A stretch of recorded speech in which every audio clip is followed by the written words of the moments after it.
There are questions that don't echo, they dissolve. You ask them and they don't bounce back. No sound, no wall, just an open drift. Where does the cosmos end? I remember once standing on a hill at night, the kind of hill that exists only in memory. Soft wind, warm grass, a silence full of insects. The stars were flickering like nervous fireflies, and for a second I thought I saw something move beyond them. Not a satellite, not a meteor, something slower, almost still, a mistake in the pattern. And I asked myself, where does it stop? This, all of this. Is there a shore where the stars break? A wall behind the galaxies? Or just a thinning, a slow unraveling into cold? The wind brushed against my neck and I felt the absurdity of the question in my bones. We're not wired for infinity. Our minds are built for edges, for doors, for fences, for the last step on a stairwell. But space offers no such kindness. It keeps going. Or maybe it doesn't. Maybe it curves back, folds in, tricks us into thinking we're heading outward when we're really circling a deeper center we can't see. I looked up and the stars didn't answer. They never do. They burn, they pulse, but they never explain. I once heard her describe it, not with numbers or maps, but with a whisper. She said maybe the end of the universe isn't a place, but a feeling. She stood by the window, watching night drift across the Earth's curve, her reflection caught in the glass like a second self. Her breath fogged the pain. I watched her outline vanish and return with each exhale, like the cosmos itself, appearing, vanishing, reappearing again. Maybe that was the first time I believed the question could be real. What if there is an edge, but it's not made of matter or time? What if it's made of understanding, of consciousness, of the moment we stop being able to ask? You touch the final boundary, not with a ship or a telescope or math, but with wonder, with the last question that makes sense. Beyond that, silence isn't absence. It's a presence too vast to speak. And I think that's where we begin, at the place where language ends and awe begins. The question is a doorway, not a demand. It opens nothing. It just invites us to stand still and look, and feel how small we are, not crushed by it, but stretched into something wider than fear, wider than doubt. That's where the edge lives, or maybe that's where it begins. There's a kind of silence out there that doesn't exist anywhere else. Not the absence of sound, but the absence of interruption. A stillness so vast it hums. The kind of silence that swallows questions whole and doesn't give them back. When I first saw a deep field image, those impossible photographs from the Hubble or Webb, where every fleck of light is not a star but a galaxy, it felt like vertigo in reverse. Not falling but expanding, not down but out. And still, between all those lights, the dark was louder. We call it the intergalactic medium, but it's more than that. It's a wilderness of emptiness. The space between galaxy clusters isn't just wide, it's barren. No stars, no dust, no comfort, just blackness and a temperature so low it stops time's breath. If you dropped into it, you'd fall forever and never move. That's not poetry, that's physics. It's space without friction, without story. An endless stage with no actors, no script, just raw, unlit potential. I imagine her floating through that quiet, eyes closed, hair adrift in artificial gravity. She's not afraid. Her fingers trace the curvature of a control panel, but her thoughts are elsewhere, out where the lights thin, where her instruments detect less and less. The hum of the ship fades, heartbeat by heartbeat, until only her breath remains. A girl alone between the galaxies. Not lost, just distant. Like a note held beyond the melody. And yet even here, even in this abyss, the universe isn't empty. Photons drift, particles blink in and out. There's structure in the void. Filaments stretched across the dark like threads of cold fire. The cosmic web, it's real. A vast network, invisible to the eye, where gravity draws matter into lines and nodes and galaxies hang like dew.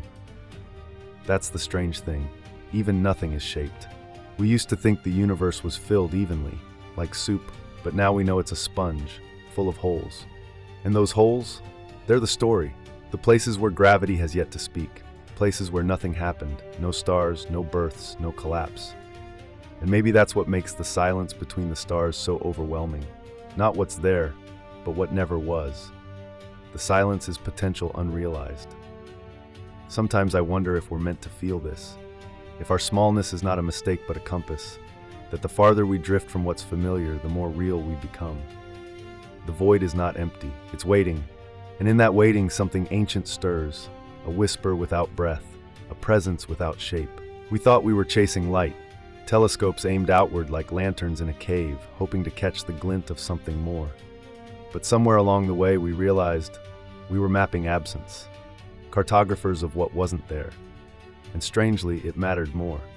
It began with redshift, with galaxies drifting apart like embers cooling in space. Then came the microwave background, ghost light from the universe's first breath. But the deeper we looked, the more we saw gaps, voids, enormous regions where nothing seemed to exist. Not a single galaxy, not a whisper of dust, just vast black hollows spanning hundreds of millions of light years. Great cosmic scars where creation hesitated. They weren't errors, they were features. And suddenly, the map didn't look like a sky, it looked like a sponge or a brain. She once traced those voids on a screen in the dark, her fingertip glowing faintly against the projected web, her brow furrowed, not in confusion, but awe. "What does it mean," she asked, "that the universe is mostly made of emptiness?" The light from the display flickered against her skin. In that moment, she looked like someone listening for a voice too quiet to be heard. I didn't answer her. I still haven't. Maybe the question was the answer. Because here's the secret. The structure of the universe isn't in the matter. It's in the negative space. It's in how galaxies organize themselves around the emptiness, like frost growing from absence. That's where the physics lives. Gravity pulling at strings we can't see, weaving together a cosmic loom. Some believe those filaments are shaped by dark matter, an invisible hand moving across the black. We don't know what it is, but we know it's there. Not because we see it, because we see what it shapes. And then there's dark energy. The force not just stretching the universe, but accelerating its expansion. As if space is not content to exist, it must flee itself. Push itself apart, faster, farther. As though something waits at the edge, and the universe is trying not to touch it. It's strange, isn't it?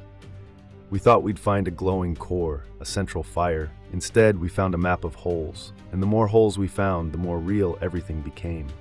As if the universe had to hollow itself out to be known. What kind of architect designs with voids? What kind of story leaves this much blank space? There is a place where light has never arrived.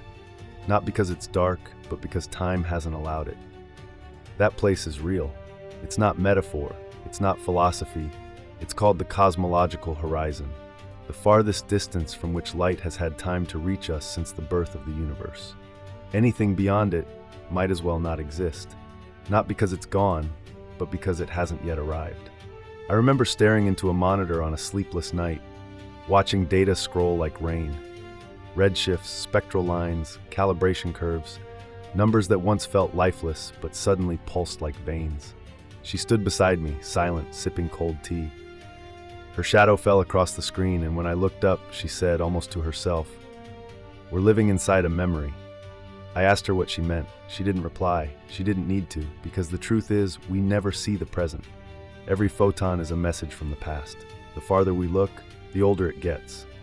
When we gaze at distant galaxies, we see them as they were billions of years ago. Not how they are now. Maybe not how they are anymore.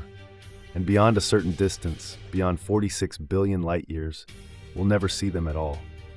Not because our tools are weak, but because light itself cannot outrun the expansion of space. The faster we build our telescopes, the faster the universe flees. There's something deeply human in this. The idea that reality slips away not because it dies, but because we arrive too late. We're travelers, stumbling into a cathedral just as the echoes fade. The incense is still in the air, but the choir is gone. We can map the glow, trace the warmth, but never shake the hand of the source. She once reached toward the glass of the observatory dome, her palm flat against the cold. I watched her fingers blur into the sky behind. For a heartbeat, I imagined she could feel the edges of the horizon itself, like the membrane of a dream. What lies beyond? Galaxies still blooming, perhaps. Civilizations we'll never know. Light that will never touch us. Not because it's gone, because we simply can't catch it. And yet, even here there is beauty, a kind of sacred geometry in knowing there are places forever beyond our reach, a borderless border, not marked by stone or flame, but by silence, a silence that glows faintly at the edge of time. We say edge like it means something, like a cliff or a line drawn in sand. But the universe doesn't believe in edges. It curves, it folds, it bends space around itself like a question looping back to its beginning. And the more we search for the end, the more we find ourselves returning to the center, as if there is no out, only through. I once walked with her through a canyon at dusk, somewhere dry and alien, where the rocks echoed old winds. She looked up, and her voice was quiet. What if the universe isn't expanding into anything? I paused. She kept walking. The idea clung to me. Because space as we know it doesn't stretch into emptiness. It stretches itself, like a balloon inflating not into air but into nothing at all. The surface grows, the volume increases, but there is no outside. The edge is an illusion of scale. Modern cosmology doesn't paint the universe as an explosion in space, but as an expansion of space. There is no center, no edge, no privileged direction, just a fabric growing everywhere at once. And perhaps the most unsettling truth, even if the universe is infinite, it doesn't mean it's endless. Just as you can walk forever on a sphere without falling off, space may be finite, but unbounded, a closed loop, a paradox of completeness. She once traced a fingertip along the rim of a glass, letting it sing. That sound, a rising, resonant hum, felt like the shape of space itself. Smooth, contained, but trembling with energy. Maybe the cosmos is more like that, a resonance, not a road. Not something to reach the end of, but something to feel from within. And if we accept this, if we truly let go of the idea of a wall, a border, a final frontier, what changes in us? Maybe the terror of infinity fades. Maybe we stop needing a place to stop. The comfort of a finish line gives way to the wonder of the ongoing. Because if there is no edge, then there is also no exile. No one is outside the universe. Not now, not ever. We are folded into it, everywhere, always, even in our solitude, even in the dark. And maybe that's the closest we'll come to an answer. Not a wall, but a return. There's a kind of horizon you carry with you, not one you see, but one you are. A boundary made not of light or space, but of perception. The limit of what you can hold, feel, understand. And maybe that's the real edge of the cosmos. Not the line where galaxies vanish, but the one where we stop asking. She sat beside me once, legs folded beneath her, tracing orbits in the dust. A child's motion, thoughtful and slow. The air was still. The sky overhead looked bruised with twilight, like the last color before black. Maybe the universe ends, she whispered, where we stop looking for it. Her voice was so quiet it felt like it came from inside my chest. And in that moment I realized some part of her was already farther away than any star I could name. We often imagine the universe as separate from us, an object, a spectacle, a distant show playing out without our say. But what if that's wrong? What if the cosmos is not something we observe, but something we co-create by the act of witnessing? Physics leans in this direction. Quantum mechanics tells us that particles don't settle into defined states until observed. Consciousness, in some strange way, shapes reality. So what if the edge of the universe isn't out there, but here, in our language, in our fear, in our longing to make the infinite small enough to name? The end of the universe might not be a place, but a question we're afraid to keep asking. I picture her now walking alone across some cold planetary plain, her breath rising in clouds, her visor catching the reflection of a pale, impossible sky. She's not afraid, she's listening. And in her stillness I feel something vast leaning close, not to answer, just to be felt. We name it silence, but maybe it has always been speaking, just in a voice too slow for our ears. We've charted galaxies, built machines to catch light older than Earth itself, chased the echo of the beginning across all directions. But the most astonishing discovery might still be this, that we are part of the same mystery we're trying to solve. That the cosmos ends not where it stops, but where we stop feeling it. And as long as there's one mind still wondering, one breath still listening, one gaze still turning skyward, the edge keeps receding. The horizon moves because we do. What if it was never meant to end?